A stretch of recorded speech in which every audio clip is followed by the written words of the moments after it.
Hello and welcome to this Family Business Histories webinar. It's a great pleasure to have you all here with us today.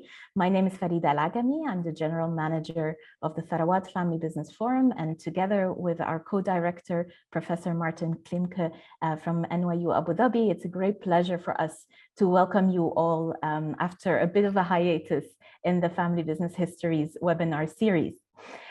Before we start with our core session, we would like to just help out with a couple of pieces of information. So feel free to interact with us today. The whole point of these FBH webinars is for you to have the opportunity to interact with our speakers, ask your questions, make your comments. Many of you are family businesses, so feel free to interact with us and to ask your questions or make your comments. If you have any trouble, please feel free to contact our team, and we recommend that you adjust your Zoom view. Obviously, after 2 years of webinars, I think we're all used to it by now, but feel free to adjust your Zoom view at the best to your most preferred settings. So before starting with our core session, and since some of you are here for the first time, Martin and I thought it would be great if we can give you a quick overview over this very special project that is so close to our hearts. So what is Family Business Histories? FBH, or Family Business Histories, is the result of a 4-year collaboration. It's been 4 years, Martin, already. It's incredible. A 4-year collaboration between NYU Abu Dhabi and the Tharawat Family Business Forum. So, of course, that means that we have a globally leading educational institution and academic research center and a nonprofit private sector association, partnering together to create this new platform and this new way of reflecting on family business histories focused on MENASA. So we look at MENA, so Middle East, North Africa, as well as South Asia. So what are we really doing in this project? Our whole vision is really focused on a few corner points. We want to compile, document, and analyze the history, legacy, and also the socioeconomic impact of family businesses in the GCC MENASA region. We felt when we started this project that really not enough was being done on this point. And just to recall why we think that this is such an important topic is to kind of, remind ourselves how important family businesses are across the world, really. As we can see that across the world, family businesses really dominate the private sector and are the most important ownership form in the corporate space. So of course, that means we need to understand, their impact on the growth of economies, on the development of economies, but also how geopolitical realities have impacted their individual growth. So our project, in a nutshell, has 4 goals. Our first goal sounds simple, is very complex, is to understand the history. So really kind of gathering information and really trying to, map what is happening what happened in the region. We are also here to highlight legacy, and this is really also in line with the webinar that we are having today. We want to look at each family's legacy and really the economic impact that they are leaving behind in the region and beyond. Something that is very crucial in our region, where in some countries preserving heritage is actually under quite a lot of pressure and under quite a lot of danger. We feel that in collaboration with the NYU Abu Dhabi Library, it's really important for us to capture what is possible of this heritage and preserve it. And of course, the ultimate outcome of our project is to really support current and future leaders with a different perspective on leadership, with a different perspective on kind of the historical significance of today's and yesterday's family businesses, and perhaps influence tomorrow's companies as well. A few announcements before we launch into our session. Our website is now also available in Arabic, and feel free to kind of go and visit and browse around. I can really recommend that you also download both in Arabic and English our 3 case studies that we currently have on the website. And with the future coming fast, we hope that by the end of the year we can really update you with a fantastic project, part of the project that we've been working on for a while. Looking at Martin, I think that it's going to come up very soon that we can announce what we've been cooking in the FBH kitchen. For you to stay up to date with us, of course, you're most welcome to follow our new LinkedIn page. It will really help you kind of stay up to date with our project and what is going on around this topic in the region. So without any further ado, it's a great pleasure for me to announce Alexander Nehme, who is a partner and board member at Nehmeh Group in Qatar. And Alexander is going to be our keynote speaker today. Welcome, Alexander, to FBH. It's really a great pleasure for us to have you here with us.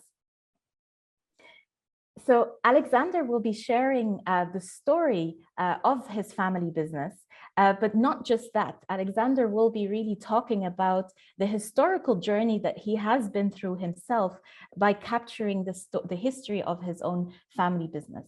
So the way we are going to progress in a moment is that he will share his family history, and then we will have about 30 minutes to discuss and debate some of the big questions around family business history. Before I hand over to Alexander, of course, because we have a really nice and illustrious group of attendees here with us today, we wanted to have your opinions. We wanted to ask you one specific question, which we hope to inform the next part of our conversation as well. We would love to know from you what your opinion is on why family business history is important. So you should see the poll coming up on your screen, and feel free to answer the question. So why is family business history important? For the identity of the family, for the marketing of the business, to help succession planning, or for leaders to learn from the past, or perhaps you have even other opinions. As the host, I always have the privilege of seeing how things are moving ahead. So this is very interesting. I can see some active voting going on. I'll give you a few more seconds to share your opinion. Okay, the competition is ongoing. It's quite interesting. All right, let me publish the poll now, and we'll see the results. And Martin, feel free to jump in to comment. So I think very interesting, as you can see, the majority, so 47% of you think that it's very important for the identity of the family. Of course, we've limited you by having only one option. I know that it's a more complex question than that. What's very interesting is that nobody felt that it was important for the marketing of the business, or at least it's not a priority, which I think is quite interesting. And then 24% to help succession planning, and 29% for leaders to learn from the past. So quite an interesting piece of feedback, which I think together with Alexander and Martin, we can perhaps pick up on those results later on. So without any further ado, I'd like to hand over to you, Alexander. And once again, thank you so much for your openness and your willingness to share the story of your family here with us at FBH. Not at all. Thank you very much, Farida and Sarawat team, and Joy, of course. And thank you, Martin, from New York University, Abu Dhabi. Thank you for the invitation. Thank you for the opportunity as well. I'll be sharing my screen now. Of course. So hopefully we can have a good session. Great. Thank you. Here we go. We're good? Perfect. Looks great. Thank you, Alexander. So this is Nehmeh. Nehmeh is Arabic for blessing or grace, and is also, by matter of coincidence, the actual family name. We're gonna go down through briefly about the family history, and also to explain who we are as a family, and who we are as a company, and who is this incredible individual behind this organization, our founder. So at a glance, Nehmeh has its roots in 1955 in Doha, in Qatar, and where we aim to become a great company that sets the standards for stability, growth, sustainability, and the benefit not just to our customers, but also our employees and the community at large. Here are just some brief numbers of what it is we do. And the core matter is that, we always try to set the industrial standards. From a corporate timeline point of view, this will give you a bit of a brief of how it started in the 50s, established by the founder. And then from the 60s, how it just expanded organically or otherwise.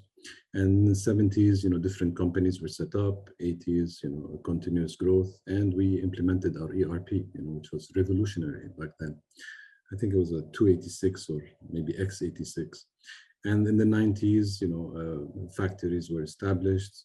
And then, with the new millennium, new plants, new locations. And 2010s, we've expanded and diversified, and we've been honored with several awards.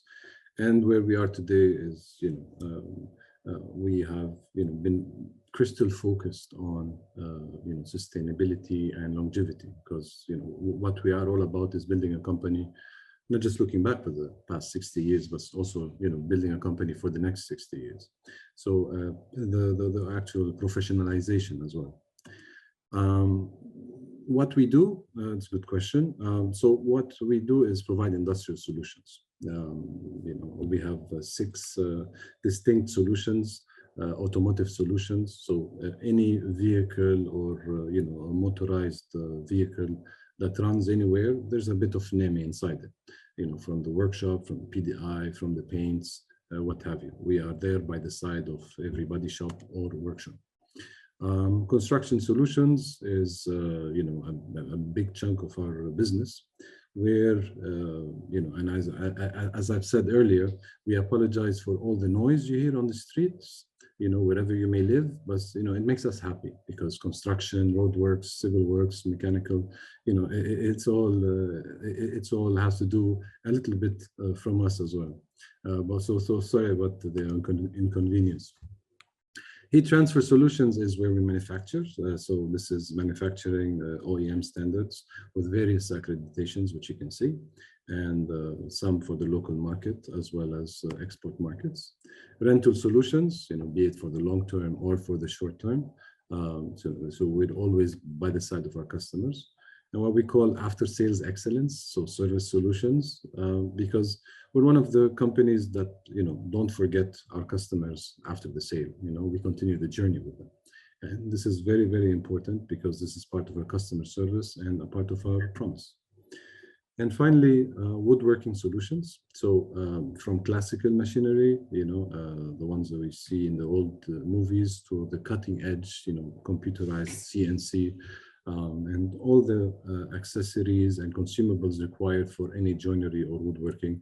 We are also there providing all the requirements for the right applications. Project references, you'd appreciate. I mean, there would be a few, naturally, for the many decades that we have been in this great nation. And we look forward to being part of, because you may have heard there's a soccer game at the end of this year, which we're very, very much looking forward to, and the years beyond as well, because, after all, it's not just about 2022. I mean, there is a national vision for 2030, and, we want to be 2030, 2040. We want to continue the journey. So the question arises, how did it all start? And this is the gentleman, the hero, who left us about 12 years ago, Antoine Nehme, our late father. And why it was important, which takes me to the next phase, is how do you preserve the legacy? And this is, for me, I consider it of quite high importance. But I was always, I used to scratch my head thinking, how is this to be done? There were no blueprints. I would say there was no precursor, for something to be done, at least, as far as I know, from my knowledge, within this area. I hadn't looked at the history of very humble beginnings, a true story of success, a true story of a life well lived. it was important to, try to put it all together, for many different reasons. And, one of, as it started as an idea, right? But, it was, it wanted to be a tribute, an homage of sorts.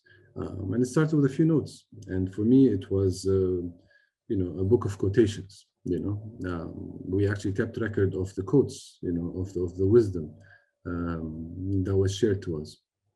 And when I think of a few, one of my favorite is no watchman on my work if my conscience is my watchman.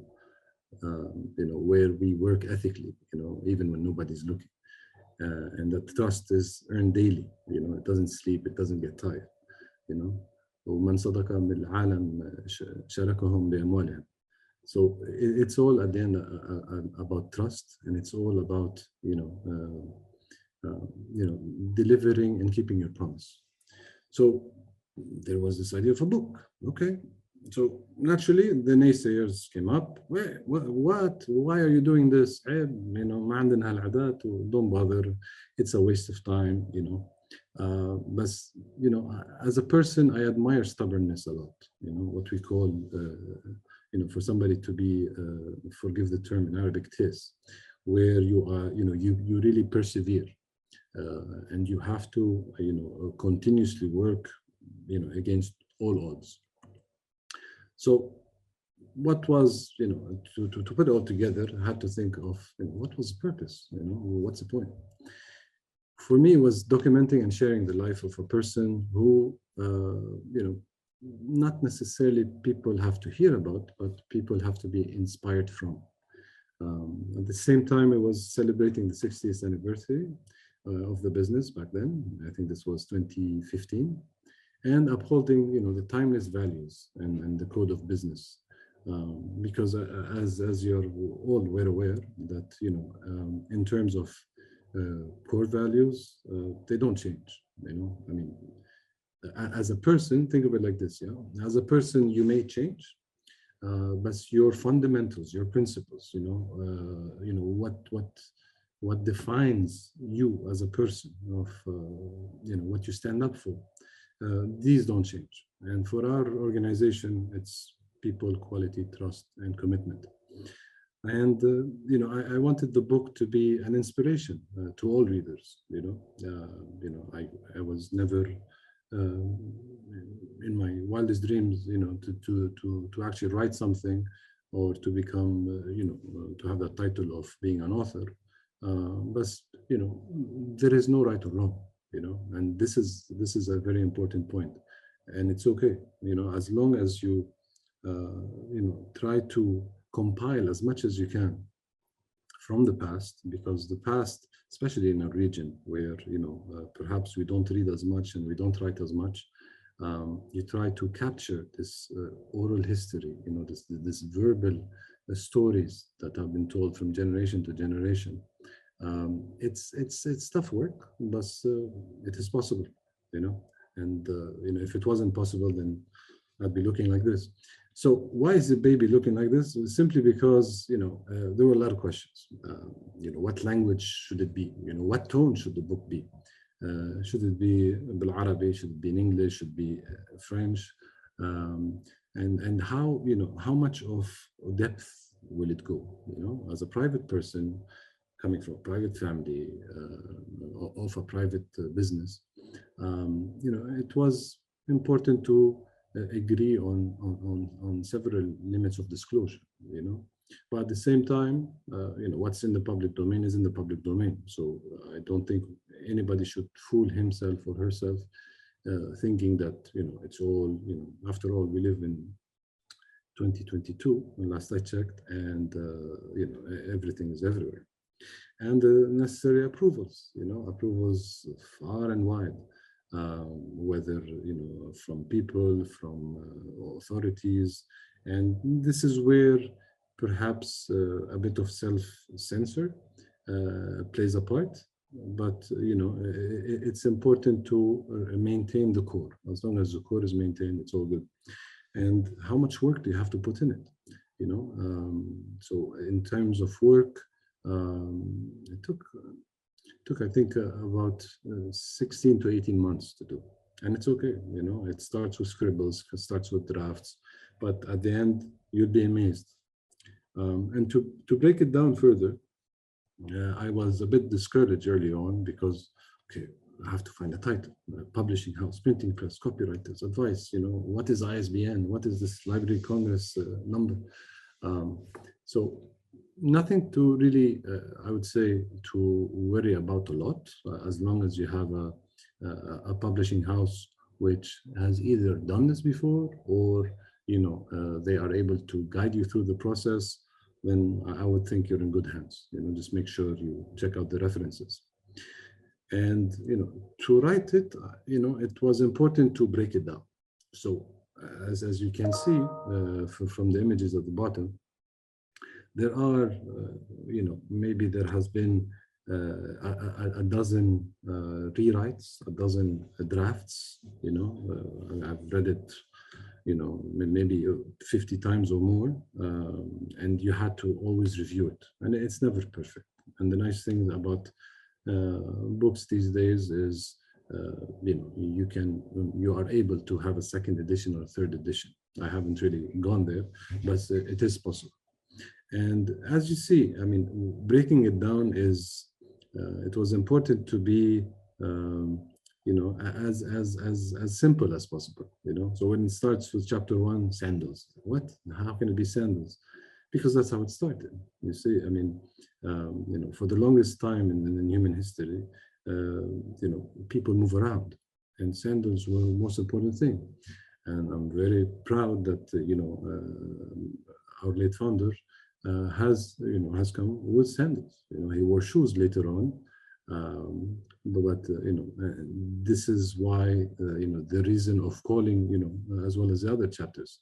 So chapter 2 about the spark, the entrepreneurial journey and the start, the growth, some family, he said, she said, and then the education values of myself and my siblings, as well as loyalty, loyalty to the family, loyalty to the organization, loyalty to one's host and one's nation, and as well as sustainability and legacy.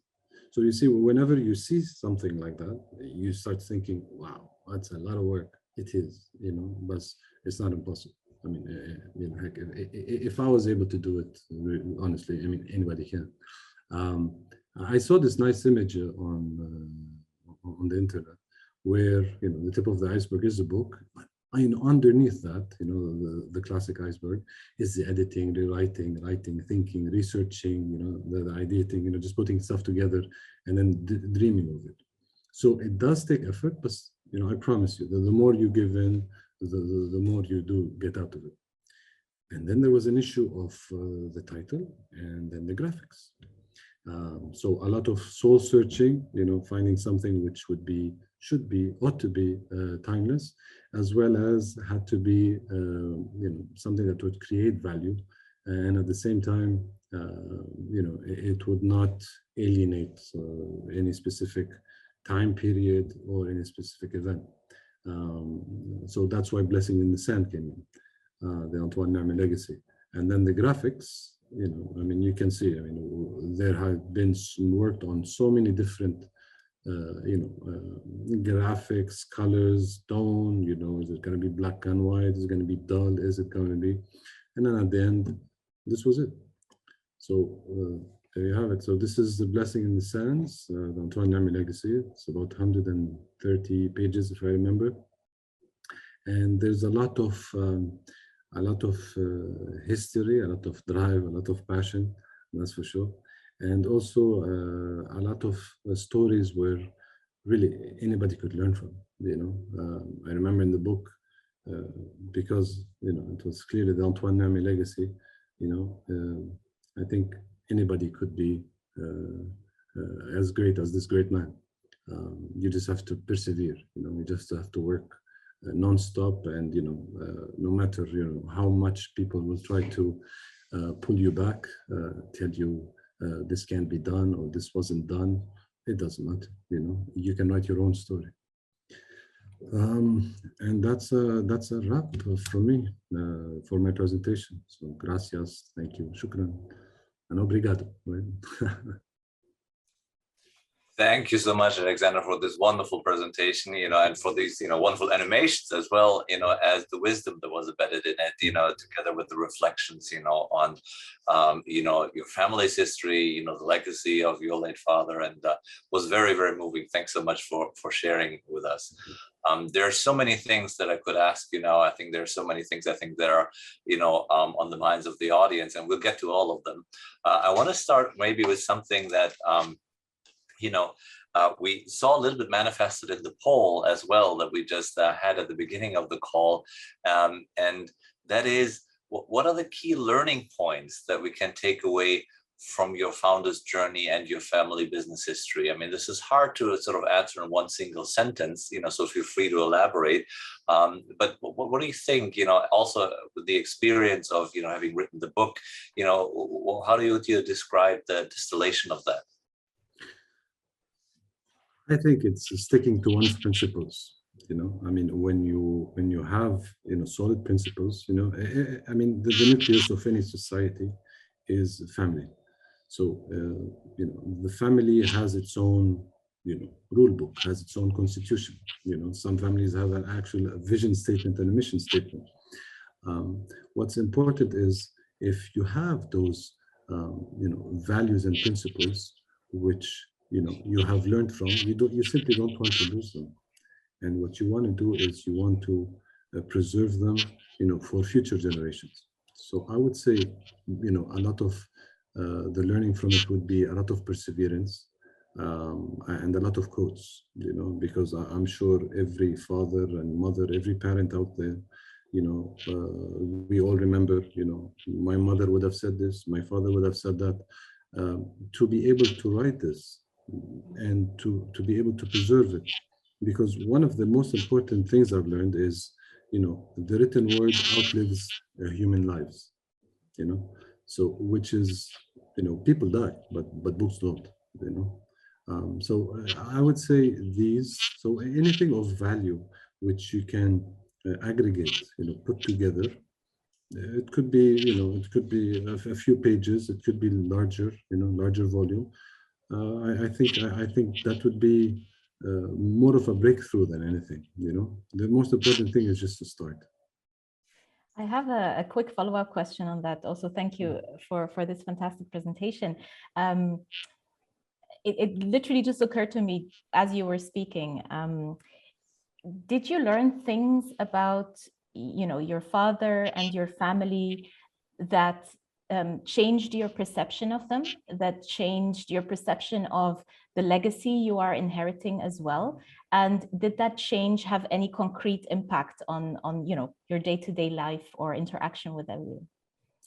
The answer is absolutely, because there was never a forum or a space. I mean, usually when you were younger, you'd go to grandma and grandpa, tell me a story, how was it, back in the dark ages, and then they would explain to you. And then you take for granted that people will remain alive. And we take for granted that, people will remember, but people sadly don't. And people sadly forget, be it by Alzheimer's or even documentation is destroyed, So I would think there was a lot of surprises, because I would talk to the elderly in our families and in our tribe, let's say, and I'd be surprised by, really, this is what he did? That's what she said? Is that how it happened? Because it was never, there was no purpose to ask such questions unless you're actually digging for a purpose to be able to document it. So when you start asking the questions, some of them are right, some of them are not, but when you simply start asking questions, you start getting a fuller picture, and that's a wonderful part. And how did that influence me? I would say, more appreciation to how humble and how simple all of it was in the early beginning, and how, we like to complicate, overcomplicate, overthink, overanalyze everything now, and how beautiful simplicity is, honestly. I think that's definitely, something to, reflect upon, I feel. I wanted to sort of, also go back to what I think one of the attendees called gems, of wisdom. Whenever I feel, we're talking about the words of, family members, of previous generations, it's fantastic to see them in written word, but, whenever you write them down, at least for me, I always hear that voice, in my head as well, which makes it very, very, audiovisual for me, and has all these sort of memories attached to it. So maybe, that is a good segue to my next question. And we've already heard, based on the poll, that the attendees have a very clear opinion on that. But is it important for a family business leader to be aware of a family or a company's history, and why? And I think even more importantly, how does that understanding then impact the leadership? Most important. I mean, it's all about continuing the journey at the end. If continuing the journey, maybe the players will change, but the journey itself will continue. And if you consider yourself, any founder, patriarch or otherwise, usually is a mother figure or a father figure of much respect, and at the same time that demands some sort of authority, or demands some sort of appreciation. So if you can pass this on somehow, through different generations on one hand of the personal life, and through different generations of the professional life, that's wonderful. We've had our part where we've hired a non-family for our leadership for our organization, which is new grounds for us, but which we all agreed upon. And to think the impact of the thousands of families that have been part of Nehmeh across the years. Now we number in a few hundreds, but to consider all of them, that's to provide them a sort of book, or I wouldn't say memorabilia or souvenir, but to be able to give them something which they can learn from, something which were because it's part of their history. Every story starts with one person, and then a lot will follow. I think that will be my take. And when you consider the values, Martin, as well, to be able to solidify, somehow, to explain each one, because it's not just a word, it's a promise on its own, and it's a promise which you have to deliver upon. So it's not a marketing gimmick of any sort. Interesting point. Yeah, no, it's an interesting point with regards to the marketing gimmick, because with Tharawat, we've done obviously a lot of company visits, and we've been to a few actually family archives across Europe, especially where kind of archiving your family history is something that some of the larger families do really well. Some even have kind of foundations dedicated to the family's history. So we had the privilege to visit some of them. One is an amazing example at Pirelli, the big manufacturer in Milan. They have they have a whole house, a 15th century hunting lodge dedicated to the family's history. So it's a fantastic experience to go there. And actually some of the European families talk about the importance, not just for the family, but actually, as you're calling it a marketing gimmick, but it actually gives your partners and your stakeholders a different sense of belonging to you as a corporate partner even, right? So I wonder if you feel that, having more awareness of the history of your family business has also changed slightly relationships that you might have had, and you being transparent with that history, has it improved the quality of those relationships? And I promise our audience, I have questions on WhatsApp and on the screen, so we'll get to your questions as well, of course. I would answer that yes. The short answer is yes. It has changed because it's written. Everything else is just verbal. Everything else is just a gentleman's agreement, or persons to interacting together and just agreeing on a few things, and just as we have in our region al-urf, so this is the understanding, and this is the real beauty of ancient tribes, where the word of mouth still has value, and if you're able to convert that word of mouth, to be able to write it, that just creates a whole platform. Mm-hmm. So questions, and people wondering what is this and what is that, are no more, simply because it is mm-hmm. The work has been done. The references are there, the bibliographies, who said what and when, and and when you have a few people saying the same thing, then that gives you a better picture. Great. Well, thank you so much. I think it's a very interesting perspective, which I think in our region, you said in one of your slides, Ayib, like, should we do this?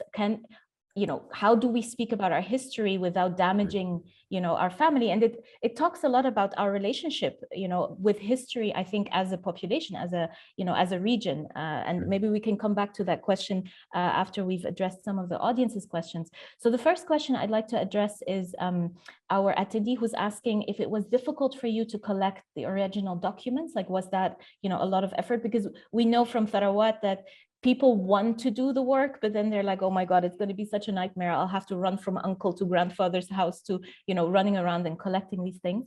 And also, was it difficult for you to get, the family's approval on some of the things that you've written? So, so these are two questions. I'll answer the first one. The first one is move quickly, before people pass away. I wish long life for everyone, health and well-being. But we have to remember, that we live in times where the elderly are ever more vulnerable, and memories fade. It's very sad to see people, due to Alzheimer's or otherwise, just forget particular events, So the sooner, the better. You don't have to jot everything down. You can maybe use a classical voice recorder. Tape recorder. I come from that generation, but use an MP3 recorder of sorts, and just document. Put it on draft. Is it difficult? Absolutely, it is. It is indeed difficult. The second part, did I need approval? Sure, because what was important is it wasn't, that didn't matter who the author was. What mattered is who the person's story is about, and if anybody would have stepped up, we are all there, so it was important, to get as factual as possible, and it was important, for everybody, to be part of the story as well, so that's why there's a lot of, there are some pictures of uncles and, our late founders' children, everybody's part of the conversation, honestly. Very interesting. Martin, I was wondering, because obviously you're an expert on oral history, and our project, the FBH project, is very much rooted in oral history and the capturing of oral history. I was wondering if you wanted to comment a little bit on, what it takes to have a structured approach to collecting oral history, which is so important, and probably the starting point for many, such projects in our region. No, I love what you said, Alexander, about, being inclusive, just making sure that everybody is part of that particular story, because that's really important. I think that level of trust, is what obviously, gets you to these memories, to these stories, to these reflections. And, I think this is obviously an old dictum of our history that, you're always, reshaping people's perceptions and memories based on the individual take on things. But through that individual take, you are able to then discover uncover and carve out, the past as these individuals have witnessed it, and sort of the texture of these emotional layers, I think, is really, really important. And at the same time, oftentimes these oral history interviews, these conversations among family members lead you to, that photo album, that letter, that particular document. Obviously, with businesses, you have legal documents, you have official document, but we all know that that's only part of the story. So many of the photographs that you showed us, were just, wonderful family memories. And that's part, I think, of a holistic approach, to the past, that you're looking at various ways, in which these sources then can inform, how you then tell the story, of something that is deeply personal. I think that's I think something that I feel is always of great value in history. But what has been your experience in having these particular conversations with various family members? Really, I'd say enlightening, because some things I didn't know for sure. I mean, the conviction was there. It was a convincing argument that this happened and this argument. And then there were other instances where stories just didn't happen. We always believed in dragons and unicorns, but guess what? They don't exist. So it was enlightening, where it really put things in place. And again, you have to do this by comparing various notes as much as you can. Because when you refer to verbal history, stories change. It's like playing a broken telephone cassette, back when we were young. So the message changes, when it transfers from one person to another. I mean, just a quick follow-up on that, because that's an interesting segue to something that we talked about before. There is obviously, in doing that, in doing essentially a history of your own family, the fine line between nostalgia, on the one hand, and the awareness of legacy and history. And you said it very nicely. You just all of a sudden realize, things work quite differently. So what is your take on that, and what has been the biggest surprise, on that end with writing that story? Nostalgia is a word I try to avoid, because it does bring comfort, because when you know what happened in the past, it's more comforting than the unknowing of things to come. So there is an attraction, and people usually fall back. This becomes not necessarily a comfort zone, but a comfort time, where it was under control, stable. We knew the outcome. This would lead to that. But I'm not one who subscribes to saying that the glory days are behind us. I am more, and this is why we mentioned we embrace the future. The future changes. People change, and it's natural. So there's this continuous transformation, this continuous evolution, which is without a doubt. People will change their minds, people will change their thoughts, people will change their clothes, but at the same time, it's important to modernize this nostalgia, because, today is the nostalgia of tomorrow, right? I don't mean to sound philosophical, but this is what it is. So this conversation, perhaps many years from now, will be looked back and say, oof, they were still in color, or they were still in 2D. 2D, exactly. Very true. I think that's a very good point. Let me just pick up on a couple of questions from the audience first. So Dr. Frauke is asking, did your father come to Doha with the intention to stay and develop the company there, or was it more of a chance happening? Thank you for the question. No, he actually came on contract. So he was working with a company called CAT back in the day, and they needed some people here, and he came in 1953. So it was a 2-year contract. And then after those 2 years, they asked him, hey, you want to stay or you want to go back? And he decided to stay. So that, this is a real life event. So that, for him, deciding to stay is why perhaps we're here having this type of conversation. And this is when we, take root of our entrepreneurial journey of the organization. But as a family, yes, I mean, we're 2 years older, perhaps, in the state of Qatar. Mm-hmm. Very interesting. And there is a question as well regarding conflict, and I will contextualize it a little bit to link into what we're discussing today. So do you think that having a strong grasp of a common past is helpful when we have family business conflicts between family members, between owners?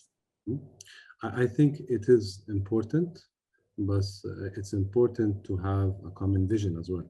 Mm-hmm. So it's important to have this common roots, absolutely. Yeah. But the vision has to be the same, Mm-hmm.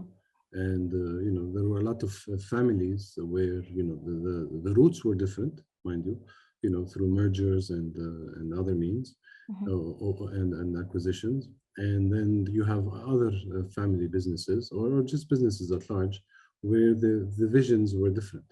Mm-hmm. For one, I'm involved in, various, smaller ventures, social enterprises here and there. And at times, we may disagree on particular vision. Mm-hmm. But, what is the end goal? I think these are the important questions to ask. Okay. So what you're saying, if I understand you correctly, it's kind of part of the toolbox. It's not the one thing that's going to solve things, but it is definitely an important part of the toolbox. Definitely. I mean, Farida, it's not all roses and flowers, Yes. I mean, there are sacrifices, there are compromises, I mean, it comes with the territory, otherwise, it's best to maybe sell or even eat ice cream. I love ice cream. which is a great patch up for conflict. I fully agree with you. My sisters and I, we do that. When we disagree, we end up eating ice cream together, and then everything is fine. So I'm aware that we have to kind of slowly start closing our conversation, and I would encourage our audience, if you have any other questions, to let us know. But we touched upon it a bit earlier on, that the relationship with history is a difficult one in our region. It is something that for a lot of people is very emotional. It's very personal. It's kind of big stories that have a huge impact on our small lives, let's say, without wanting to devalue anyone's life. So how can I, as a family member, try and work with my family to perhaps review our relationship with what history is, and then kind of reconcile ourselves, perhaps also, as you said, it's not all roses and flowers. We may come across things in our research that makes us feel uncomfortable, that makes us feel perhaps a little bit uneasy about what we've been through. How do I work on that with my family members? I think if there is a real hunger to identify, where it is do we come from, what is the pedigree of the family,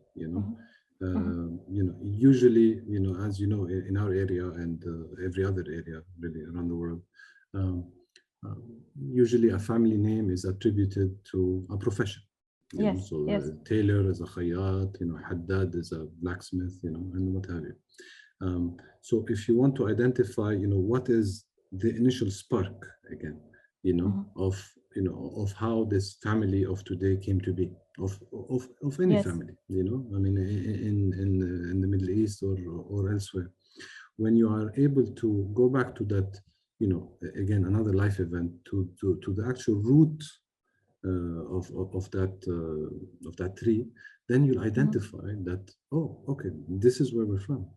And then that gives, and you actually build upon this. Granted, I mean, I have children of my own, and perhaps they're not too keen about, oh, history, I want to learn. They're more worried about the here and now and tomorrow. Of course.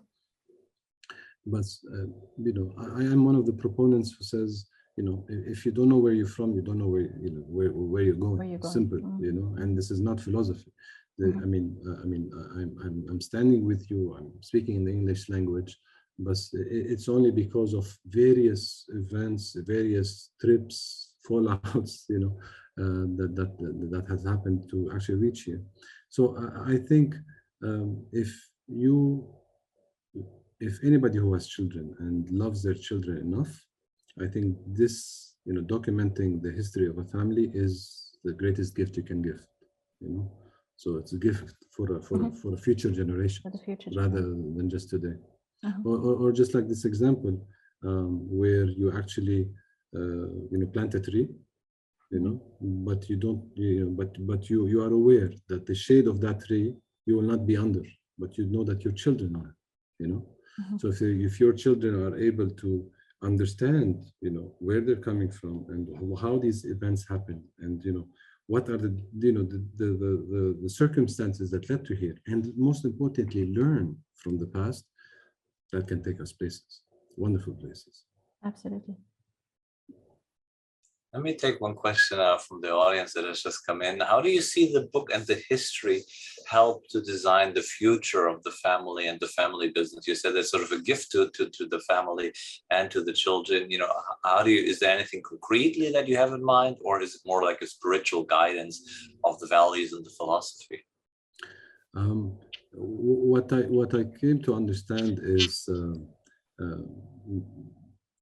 if you look in history, there's and I don't want to mention names or go into politics, but there's a famous red book and there's a famous green book, which is close to our corner, and these books, mobilized entire populations. I'm not saying this book will serve that purpose, but what I'm saying is this book is a tool for anybody who is joining our great organization to understand how it is, and where it comes from, and where it believes it's going, by having those preset values going forth. So we ensure that within our company library, the book is available, and whenever somebody requests a copy of the book, she is given one. Just to understand better of who they represent, because you see, when you join our organization, we don't consider as an employee. You're joining a family. So that family is an extension. And when you're you really have to be transparent, and this is what we've been raised, by our ancestors, and hopefully raising our descendants as well, to teach them that you have to be straight, you have to be honest of how things are really going to be and where it is we're heading.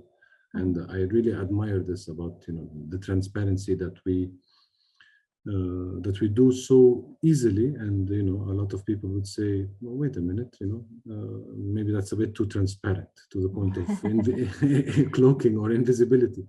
But at the same time, for us, again, we live in 2022. Let's not kid ourselves. Everything's out in the open. Fantastic. Well, thank you so much, Alexander. I think that's a very important point you just made there with regards to the balance between transparency and discretion or confidentiality. And I think that's where a lot of families actually hesitate, right? How, and also we've seen families in our network that probably will capture the history for themselves, and then maybe just publish what they feel comfortable publishing, right? So there is a difference between what you know internally and what you want to show externally. So I think there is a lot of freedom in terms of what other families can do as well. So being aware of time, let me ask you maybe a last question. Looking back on your experience, and considering that most of our attendees today are family business members, what can you recommend? What thoughts do you have for other family business members who'd like to perhaps not right away write a book, because I don't think everybody will have that ambition, but maybe to start capturing the history? What are some of your recommendations that you can give?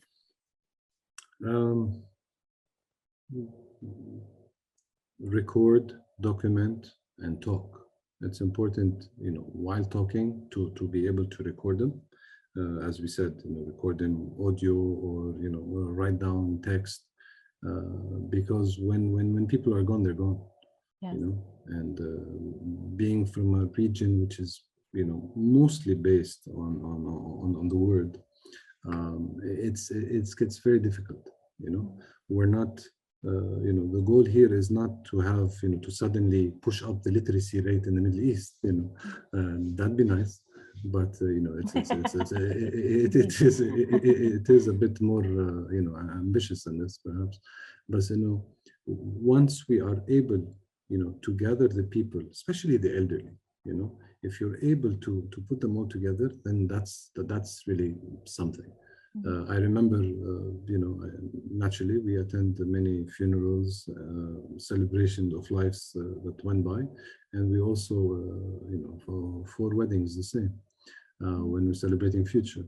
But for funerals, I always love to sit next to the elderly, because, you know, they're there to see a person they've known for 60, 70 years, and here they are, you know, in their elder years, you know, God bless them all, you know, but you know, it starts counting how many seasons do I have left, you know. So you have to be able to capture that wisdom, being able to, you know, live or rather survive on this planet for, you know, 70 years or so. There's a lot to learn from. So just jot it down, you know, and there is no shame, you know. You know, I tell you bluntly, you know, for my part, it was always, should this go inside, or should, you know, or this is not appropriate, or, you know, this, and you're free to do what it is that you want, but it's important to become collecting a document. And once people start seeing pages rack up, then people start saying, wow, okay, it's not all waffle, as my children say, you know, but it is more, you know, of substance, yes, you know. absolutely. So I think, you know, to start ASAP. Absolutely. Well, I mean, I can only thank you, Alexander, for this truly unique insight. And I think I can see on WhatsApp and also in our chat here that our attendees are really appreciative of, you know, your narrative, the depth of your insight as well. And you keep saying you don't want to be philosophical, but I think there's nothing wrong with being a little bit philosophical about this specifically, because it is, you know, it's a deeply human topic that we are addressing here. And, you know, our question, the question of the complexity of our identity, especially in today's world, I think, you know, if we reflect a little bit on how complex our lives have become, how fast-paced our lives have become, how difficult it is for young people, especially today, you know, with all the technology distracting them.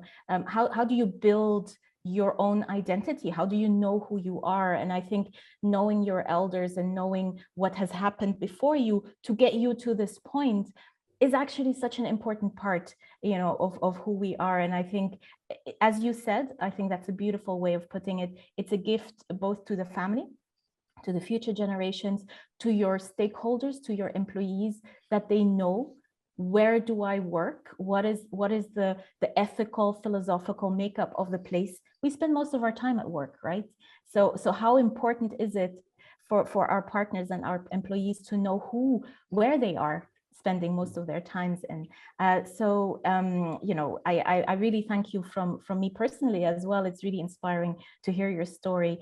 Before closing, I'd like to hand over to Martin, if you have any closing words from your side as well, Martin. No, I think this is a resounding, you know, plea for, you know, collecting, for archiving, for holding on to, you know, what really, and that's what I loved about the poll, you know, is part and parcel of our identity.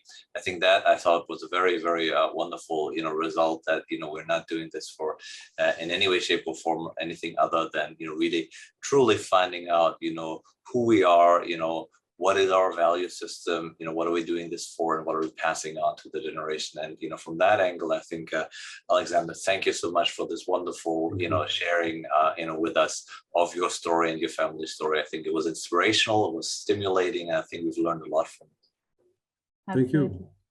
And of course, thanking also our audience for being so active on all our platforms. And I can see also, some of the words that are being written in our chat now, that people really appreciated this session and your openness, Alexander. And of course, just a little commercial break before we close. At FBH, this is really what we are continuing to do. We are trying to have these meaningful conversations with people from across the region, from different industries, from different family businesses, to really understand, how important these questions are that we are facing today. So please stay tuned for kind of our summer program at FBH. We will host a couple more, webinars around the same topics, and we'd love to see all of you there. And of course, we will hear more from Alexander, I'm sure, throughout the duration of our project. So thank you everyone for being here, for spending this hour with us, and of course to Alexander for being a fantastic guest. Thank you. Thank you. Thank you very much. Bye-bye.